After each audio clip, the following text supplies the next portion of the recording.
I think the thing that people don't give enough attention to, it is a lot of work. You better be really passionate about it. Because no matter how compelling something is or how much money you could make, if you're not immensely passionate about that space or about that idea, I think it will be torturous. Welcome to the Product Market Fit Show, brought to you by Mistral, a seed stage firm based in Canada. I'm Pablo. I'm a founder turned VC. My goal is to help early stage founders like you find product market fit. Today, we have Ray, the co-founder and CEO of Ritual, a social ordering app that enables easy pickup at more than 15,000 restaurants worldwide. Ritual is based in Toronto. They have over 150 employees and have raised more than $130 million. Ray, it's great to have you on the show. Thanks for having me, Pablo. The topic of today's episode is how to come up with an idea. And, we're now in kind of this post-COVID era, and so I know things have changed. But for this episode, we're going to go back to the beginning. And if I just kind of set that context up a little bit, you started Ritual kind of summer 2014. I believe prior to that, you'd started Push Life. It was bought by Google, and you spent kind of 3 years or so working at Google. While you were working at Google, did you kind of know that at some point you'd go back to being a founder, or how are you thinking about, starting another one? I think I really enjoyed the experience of building a company. I wasn't sure. I think a part of me felt like it was something I wanted to do again in a sort of bigger and better way. I think I made a ton of mistakes. I mean, you always make a ton of mistakes, but an egregious number of them in your first company, I think.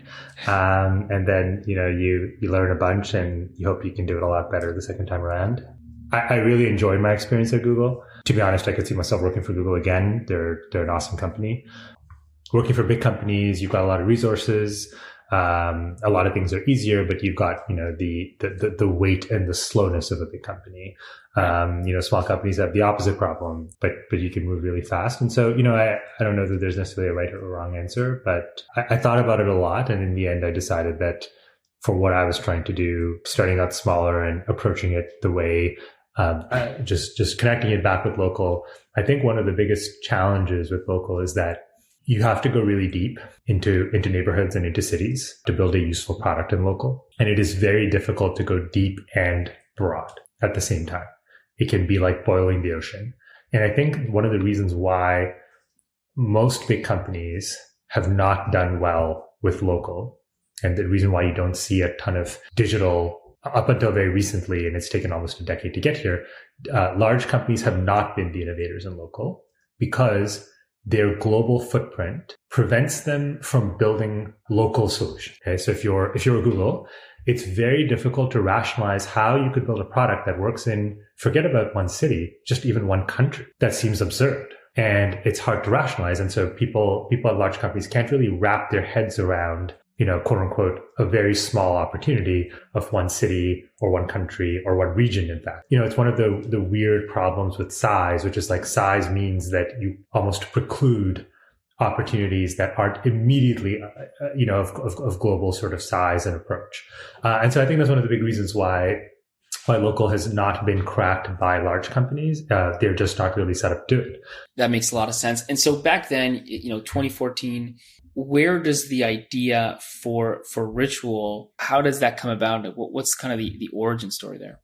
I'm not the type of person that's been able to one day say, I'm looking to come up with an entrepreneurial idea and then work through it. I think it's just a lot of natural curiosity. And by the way, this isn't just even the initial idea of Ritual. This is every innovative product thing we've built ever since then. When I meet people who I think are creative thinkers, they just tend to be insatiably curious. They're always thinking about, well, why are things this way?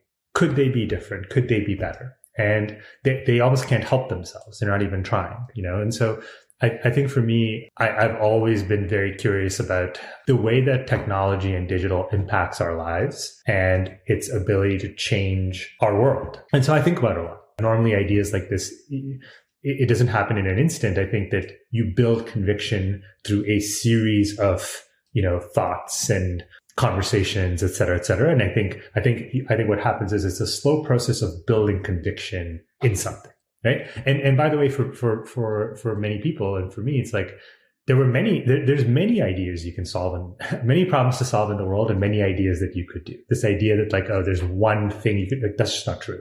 Right. So I think it really comes down to I think most people and most entrepreneurs before they have started a company could say, here are 5 problems that I perceived or that I saw that were interesting. And at the end of the day, how you narrow it down to the one that you want to pursue, I think the thing that people don't give enough attention to, it is a lot of work. You better be really passionate about it. Because no matter how compelling something is or how much money you could make, if you're not immensely passionate about that space or about that idea, I think it will be torturous. This curiosity piece that you're mentioning, are you the type, like I had a co-founder, and one of the differences I saw between him and I is he always had ideas. Like it was, as you say, natural. I mean, he was always seeing problems that could be solved. And frankly, some of the ideas were terrible, but they were plentiful, right? Are you that kind of person? Like, do you find yourself, and probably even through ritual, like just naturally coming up with potential products or problems to solve? Like, Totally. But I think this is where the difference between people who like to talk about ideas and entrepreneurs is the discipline to put a filter and tame down the noise. Because I think that when you're that curious and you can see a lot of problems, the noise can become overwhelming in your head. I think people who actually do stuff, they can tame the noise and they can focus on something. And so I think one of the things you have to be able to do, and again, the challenge with people who are very curious and come up with a lot of ideas is their own challenges. How do you build conviction in the one that you want to pursue? It's this weird balance of curiosity, but discipline when it's needed. And I think that's like everything. Today, especially, like being a founder is just such a cool thing. I mean, there's just so much hype around it that you have a lot of people that would say, like, I'd love to be a founder one day, but they don't have any ideas. Like, what do you think of that, right? In other words, like, unless you're the type of person that's constantly seeing problems that are worth solving, then maybe you just shouldn't be a founder. Or no, not at all. Not at all. And I think founders can have many different skill sets. And I think oftentimes you'll find that someone who is more visionary and is able to see the world in a different way, people like that's their strength. Their weakness is often execution. And so you tend to see them pairing up with people who are much more disciplined, are not the visionary types, but are equally important to turn an idea from an idea into reality, right? Because that's ultimately the difference between an idea and a startup. I think that anyone could be a founder. I think probably the only thing that founders share in common, there's a lot of differences, but I think that's in common, immense hard work, a lot of determination, and a lot of resilience. Makes sense. Okay. So diving back to the kind of main storyline and to your point of, it wasn't necessarily one time, like kind of one day you woke up with the epiphany of ritual. It was a series of thoughts as you built conviction. Yeah. And so I think what we built conviction on was not really ritual. I think it was that, and it's funny that we're talking about this post-COVID because a lot of what has played out over the last 18 months was how we talked about the opportunity in 2014. Our belief was that local was somewhat untouched because it's really difficult. You've got entrepreneurs, who own restaurants and operate retail businesses. They tend to be less tech savvy than e-commerce, operators. Consumers spent a lot of time and effort transacting and interfacing with local business. And it was from what we saw, one of the biggest areas of, call it like daily use almost, especially if you look at people going to offices and the workday. What surprised us was when we were looking at, some of the data around it was that for many people, this was an everyday habit. And there's very few things that are an everyday habit for people. This is one of those areas that is almost a DAU by nature, but very little tech, and very little sort of, the natural benefits of digital had not really been applied, and I don't mean fancy stuff. I mean, the very basics, like, shouldn't a local business have a CRM? Shouldn't they know who their customers are? Shouldn't they be able to market to them? Shouldn't they be able to think through like loyalty and campaigns and user acquisition? Here's a crazy one. The average restaurant a few years ago, the average local business, and even probably today, they couldn't tell you what a customer is worth. That's kind of what we saw as the big opportunity, was the digital transformation of local.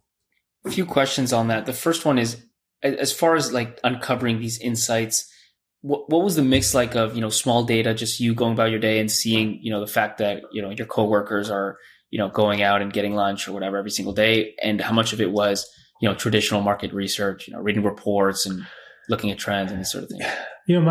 My belief on these things is that for the most part, you start with intuition and then you try to back it up using data, use market data. I think going the reverse way can just be very noisy. Data in and of itself is hard to prove or disprove anything. I think that data around a story or a narrative is what matters. And so if you have a story or a narrative that you're trying to prove and then use data to try to help support and build conviction, I think that's right. I think it's pretty difficult to start from market research reports. It's like you're not going to spot problems and trends on market research reports. I think it's both. In one sense, I think about a lot of the big ideas, and one thing they share in common, and this might be kind of the hindsight 2020 problem, but they seem really simple, right? And if you think about local is really big, local hasn't been digitized. It needs, as you said, like fundamentals of digitization. You kind of think, well, yeah, but it's kind of simple. And then the flip side of it is, well, if it's that simple, everybody should be doing it, and there's a reason why it hasn't been done. Like how do you think about all that, right? Do you think that it was simple? Do you think that a lot of the great ideas are simple? Yeah, this is how I describe it to people. I think that the problem you're trying to solve you have to be able to state it in simple terms. You have to be able to explain it. An elevator pitch, I think, it more applies to the problem than the solution. The solution can be very complex. And by the way, to make something simple often requires an immense complexity that went into making it that simple. I would say simple problems don't mean simple solution. And so the way I think of it is, if you are trying to explain a problem and people can't understand what you are talking about, that perhaps is not a real problem, to be solved. And a good example of what we're living through right now is like Bitcoin and the entire crypto world. It's not necessarily that it's very complex. I think that you're just kind of going against the tide, and a lot of people aren't really sure what to make of it. And so, people who get in early will make a lot of money. And so I think that if you're, maybe the right word is contrarian. And I think that when a new technology that's very disruptive emerges, it tends to be contrarian. And if you take an early position, those are the only times that I've seen very simple things turn into very big things, because you didn't win on complexity. You won on being contrarian when the whole world was like unaware that this might actually be a really big thing, right? But I think the moment like where the internet is today, it's not contrarian. And so I think that the simple and obvious problems have mostly been solved. Well, I shouldn't say that. I should say the solutions that are easy to deliver to provide value, like why don't we just buy all the .com domain names? Like those things, those obvious like low-hanging fruit type things have mostly been solved, I think. Now you got to roll up your sleeves and be prepared to do some real work if you want to create value. The main thing that we focused on was actually just that, because I think once, like the way that we approached it was, let's first pick a problem space that we have immense conviction in. Okay. And that problem space was that what we thought was inevitable. When I say inevitable, what I mean by that is, if we didn't do this, someone else would. There is no way that this isn't happening.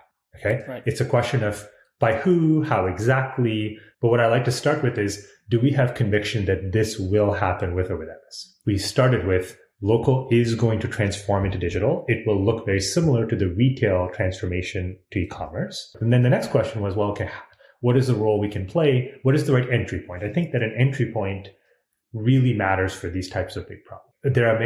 Because by the way, there are many people and many companies who had the exact same idea and who've had the same idea, frankly, years before we started. So now the next thing is the entry point and the approach. Most people are not wildly wrong about the larger idea, because again, so long as your idea tends to be that technology or this product will somehow help people in this space, those tend to be right. The only way forward is like progress and things getting more digitized, et cetera, et cetera. So there's an infinite number of ways to approach the problem in terms of the right product, who are you going to build for, where do you start? How do you start? How do you get a win? How do you use that to fuel going into an adjacent segment and knocking the dominoes down one by one by one by one? And I think for a lot of people, things don't work out because they try a few different approaches. And by the way, you're unlikely to be successful in your first one. I think that's more luck than skill if the very first thing you tried works. I think what most people didn't realize was that what they tended to focus on was building snazzy features in an app, as opposed to realizing that it's kind of like, imagine there was an e-commerce site, but it only sold 4 products. It doesn't matter how whiz-bang and fast the e-commerce website is. It's like you only sell 4 things. Like, that's not really useful. While that's easy to understand, what's interesting is when it got applied to local, because local is like fundamentally bounded by like a walk distance or something like that. Most people thought of it as like, let's go sign up 1,000 restaurants across the country. But the problem for any user is like, no one's going across an entire country buying burgers and coffee. They're relegated to often a 5-minute walk radius around where they live or work. So while you talk about large aggregate numbers, the average user has 0 or 1 spots near them that they could use the product. So your product is basically useless to everyone, even though you've got a very nice app. And so I think we took the exact opposite approach. We said, because again, to this point, it almost seems too obvious. You're like, well, it's so obvious. Like, we must be wrong because this is so obvious that someone should have done it in this way. And so I think the way we approached this was we said, like, look, this is the crucial nugget of our insight, right? It's that people have gone wrong by prioritizing UX over the word we use is coverage. Okay. Basically the amount of assortment you have in a neighborhood. And we said, let's go the opposite way. Let's show that the crappiest app you could build. Okay. Let's just build something in like 3 weeks, 30 days. Okay. Who cares what it looks like? Because what we're trying to prove is that the value comes from the fact that I can access my entire neighborhood. The vast majority of my neighborhood is now digitally accessible. And that should be so powerful and so amazing for people who work or live there that they should be willing to tolerate a very crappy app UI. And that's what we did. And I think that I actually think our innovation was not in the idea. It was in the fact that we proved our thesis in 60 days. And we proved it by taking a very large idea and breaking it down into a very, very small idea. This is like basically what is the term? Reduction in math. Like, how do you take a super complex problem, narrow it down to a very simple problem, and believe that if you solve the simple problem, you've effectively solved the complex problem, right? And so that's kind of what we did. And what we did is we basically ran a controlled experiment. We said, let's pick our office building that had a few hundred people in it. The nice thing is when you fix location to such a small area, we didn't need to sign up 100 merchants. We needed to sign up like 15 restaurants. So we went and signed them up. It's not difficult. Like signing up 100 is difficult. Signing up 10 to 15 is not. And so we were able to do that. And the one nice thing about, even the office idea is we could test it very easily. We didn't have to worry about an app store launch, or we literally went office by office and said, hey, we'd like to, buy you guys lunch, or we've got this service. You can, by working at this building, you have access to, everything around you through this app. Do you want to try it out? Literally had people plug in their phones and loaded the app onto them, gave them some credits to try. But the point is we basically recruited a few hundred people in an office building with a bunch of merchants and had I would call it a barely functional app. I don't even know that the company had a name at the time, to be honest. Was this pre-funding, by the way?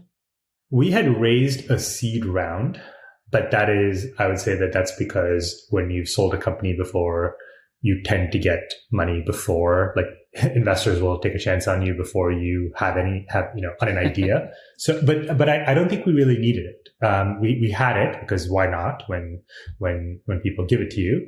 But I think that we were able to prove our idea in 60 days and with, tens of thousands of dollars, not even hundreds of thousands of dollars. Like we really, and I think this was actually one of the things that's really, stuck with our DNA throughout, which is we don't focus on debating too much whether something will be good or not. I think what we debate is how fast can we test it?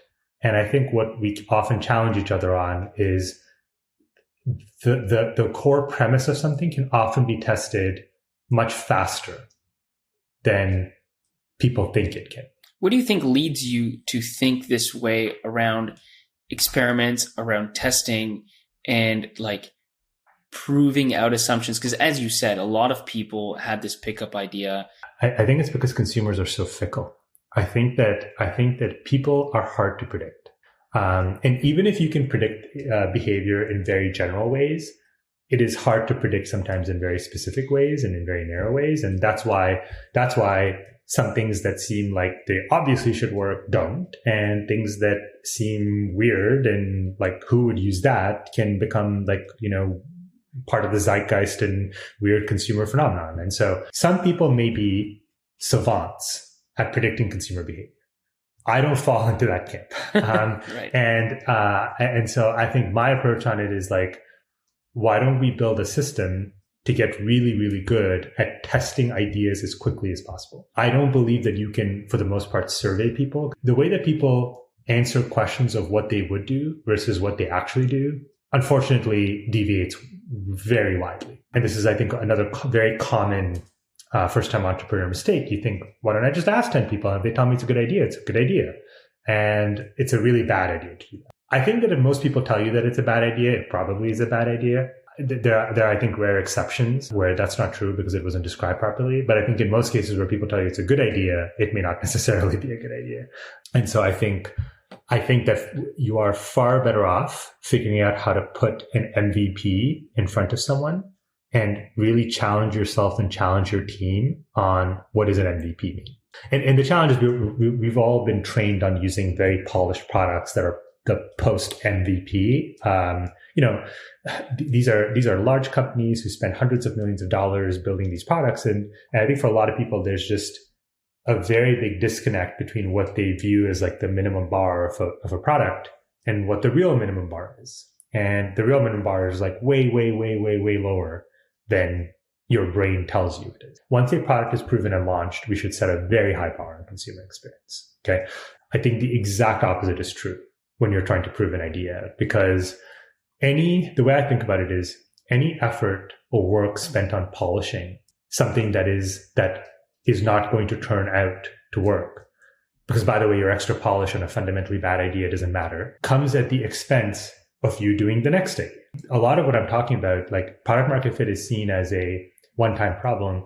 But by the way, there's versions of that in almost every feature you launch. So you can actually think of it as like product market fit is just think of that as like the very first feature you launch is the most difficult one, because you're going from 0 useful features to 1 useful feature. Yes. But then you go through a version of that in your product development cycle. And sort of the same thing is always true, which is there's a multitude of things you could do. You want to do things that generally work. And so I think the idea of like, how do you set the lowest possible bar to reasonably prove, because proving things beyond a reasonable doubt is very expensive. But I think that most investors, you need enough of a proof point and then a little bit of imagination.